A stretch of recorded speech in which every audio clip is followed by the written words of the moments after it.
Salut ma team d'été, c'est Dylan Technologies, j'espère que vous allez bien. Aujourd'hui, on se retrouve dans une nouvelle vidéo. Et aujourd'hui les amis, on va parler du MacBook Air, le MacBook Air M1. Vous savez que je l'ai acheté et du coup j'ai commencé un petit peu à le tester, à l'utiliser, à beaucoup l'utiliser même, le fameux petit MacBook Air M1.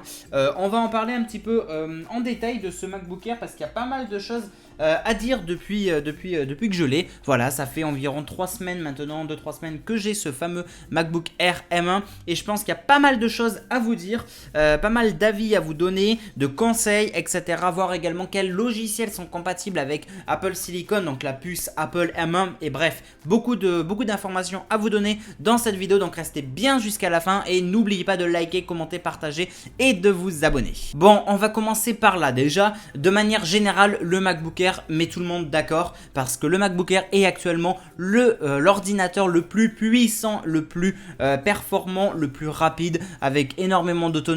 Bref, le meilleur rapport qualité-prix, j'ai envie de vous dire aujourd'hui. Et c'est vrai qu'il bat énormément d'autres ordinateurs portables. J'ai juste une petite remarque à vous préciser juste avant. N'achetez surtout pas les MacBooks, enfin n'importe quel Mac, enfin plus les MacBooks quand même, sous Intel. À part si vous avez vraiment une utilisation très particulière qui demandera l'utilisation donc ou les processeurs à l'heure actuelle pour l'instant en tout cas de Intel. Sinon, prenez directement les MacBook avec la puce M1, soit le MacBook Air, le MacBook Pro ou le Mac Mini à ce jour. Bref, alors déjà, si je devais commencer par l'autonomie, c'est juste un truc de ouf. J'ai énormément de mal à vider l'ordinateur et pourtant j'essaie tous les jours de bouffer un maximum de batterie parce que moi en fait j'ai pas envie de me retrouver que le lendemain, si je le mets pas en charge le soir, j'ai pas envie de me retrouver le lendemain au final à je sais pas moi à midi avec 15%, vous comprenez. En gros, pour vous faire un truc. Je me réveille, il est 7-8 heures du matin, donc c'est à l'heure où mon Mac se réveille lui aussi, en quelque sorte. Je me couche, enfin je m'endors on va dire, il est minuit 1 heure. Jusque là, voilà. Et en fait, à chaque fois que je vais me coucher, il reste en moyenne 30 à 20, entre 20 et 30% de batterie, ce qui est quand même encore assez bien. Le problème, c'est que je vais pas, moi, me dire, je le mets pas en charge, comme ça, demain matin, enfin, comme ça, j'en ai pour demain, etc. Parce que je sais que ça, il ne fera pas la journée. Donc ça, c'est, voilà. Mais en fait, je fais mon maximum pour bouffer énormément de batterie. Et encore, quand je vous dis entre 20 et 30, des fois, c'est carrément entre 20 et 45% de batterie restante. C'est quand même encore beaucoup. Je sais que mon utilisation est assez intensive depuis ces 3 dernières semaines et il le sera souvent parce que je l'utilise pour mes vidéos déjà, donc c'est quand même beaucoup. En fait, il a une excellente autonomie, c'est un truc de malade mental. Je vous jure, il peut vraiment, ce MacBook Air peut vraiment être un super choix pour un étudiant par exemple. Un étudiant qui va s'en servir essentiellement pour ses cours ne va pas vider autant de batterie que moi je vais le faire. Donc je suis sûr déjà qu'il peut avoir 2 jours tranquille, ça c'est certain. Et ça c'est vraiment cool de se dire, oh là là j'ai oublié mon chargeur, comment je fais? Non, parce que en général, enfin faut vraiment faire pour vider vraiment comme il faut la batterie. Et moi quand j'arrive pas à la vider, tant pis, j'y arrive pas et puis voilà. Hein. Mais non, en vrai il a une sacrée bonne autonomie. En termes de puissance, de rapidité, alors ça c'est un truc de malade aussi. J'avais un peu peur, je me suis dit, voilà, je vais prendre un MacBook Air. Les MacBook Air, bon voilà, 8 Go de RAM, je sais pas qu'est-ce que ça vaut. Après, c'est vrai qu'il y a la puce à main. J'ai envie qu'ils me tiennent et qu'ils durent énormément dans le temps. Écoutez, au final, tout ça, c'est oui, il y a sans problème.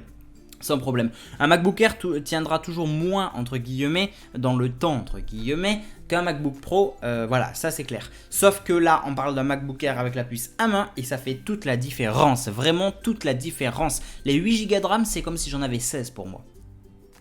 C'est comme si j'en avais 16, je vais pas pousser à 32 mais c'est comme si j'en avais 16 limite. Mon MacBook Air est plus puissant que mon ordinateur qui est équipé d'Intel Core i5 avec une bonne carte graphique Nvidia à la base. Enfin bon, elle est un peu âgée maintenant mais bon bref, elle a 2-3 ans.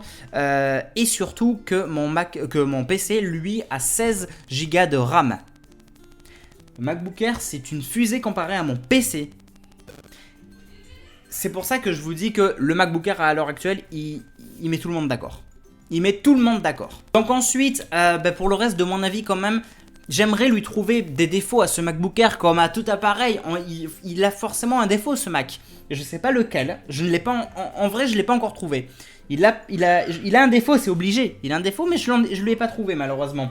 Et c'est vrai que au final, il est juste excellent.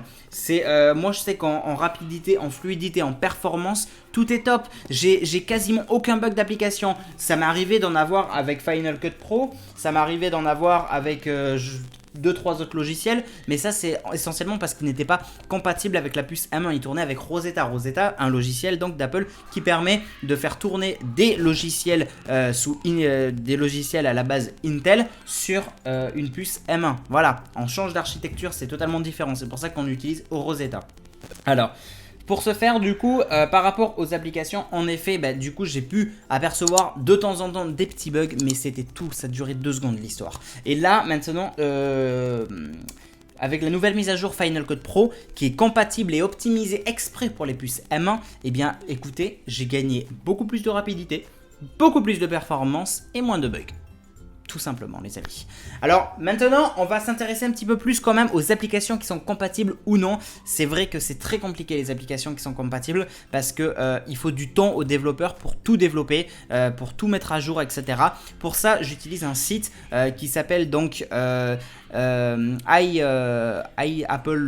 machin je sais pas quoi. Au pire je vous le mettrai dans la description, on s'en fiche. C'est un site en fait qui va répertorier toutes les applications, logiciels, jeux, bref, tout ce qui peut être compatible sur un ordinateur, enfin en tout cas sur un Mac, et bien en fait il répertorie tous les logiciels donc en gros qui sont compatibles avec la puce M1 ou au minimum tournent avec Rosetta 2. Voilà, et c'est un site qui est vraiment utile. Par exemple, si je veux rechercher Photoshop, il me le met, Adobe Photoshop, et là donc il me dit qu'effectivement il est compatible avec Rosetta 2 uniquement.